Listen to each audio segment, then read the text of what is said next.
Mais comment vous avez fait pour transporter les girafes? Elles rentrent pas dans un camion? Mais est-ce que la question ne serait pas plutôt: Quels sont les différents moyens pour transporter les animaux des zoos?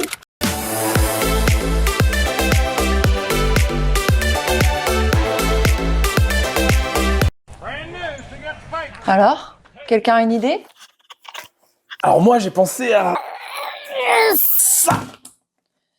Et voilà, et puis après on pourra aussi et puis bien sûr après on finit wouhou. Tu penses vraiment que ça se passe comme ça? Dans le cadre des programmes d'élevage européens, les espèces sont souvent amenées à déménager. On favorise ainsi le brassage génétique et le bien-être animal. Et on peut inclure la réintroduction dans le milieu naturel lorsque cela est possible. Mais du coup, comment ça se passe? Vous vous doutez bien qu'elle, on va pas la déplacer là-dedans. En fait, chaque transport est adapté à l'animal. Car sont pris en compte les besoins de l'animal, sa taille, ses particularités biologiques ou encore la distance. Si on prend l'éléphant, ça, c'est pas possible. Il existe des véhicules appropriés au transport d'animaux aussi gros et aussi grands.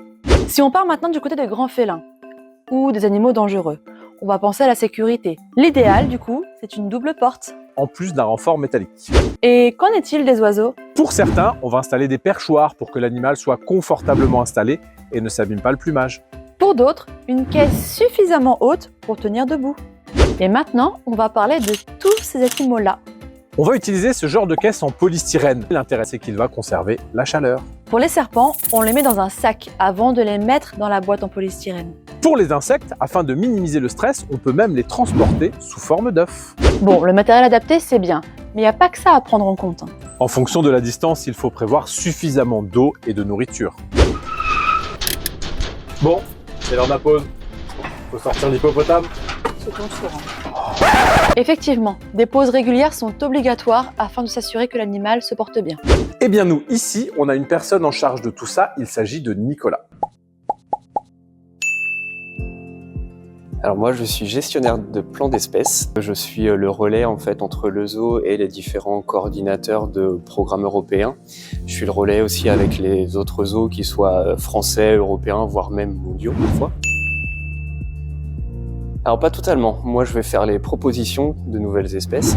Ensuite, c'est validé par notre comité de direction. J'ai ce rôle d'aller un petit peu négocier avec les coordinateurs, donc leur présenter nos installations pour faire valider ça auprès des coordinateurs pour que derrière on puisse avoir les espèces. L'animal en lui-même, il n'a pas de valeur monétaire. Ce qui va coûter, c'est le prix du transport. Le prix, il va vraiment dépendre de l'espèce, de la façon de le transporter. Ça dépend aussi de la distance, si l'animal vient du fin fond de l'Europe ou s'il vient d'un zoo juste à côté en France.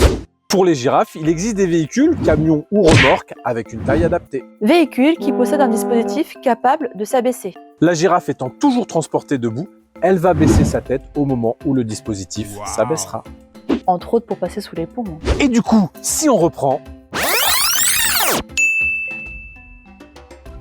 Tu l'as compris, les animaux ne sont ni livrés par colis, ni transportés par hélicoptère. Il existe de nombreux dispositifs adaptés à l'animal. Le but étant de rendre le transport le plus confortable et le moins stressant possible. Et voilà, c'est la fin de cette vidéo. Si tu as des questions, on a la réponse. viens nous les poser au zoo d'Amiens. Ou on voit les ici.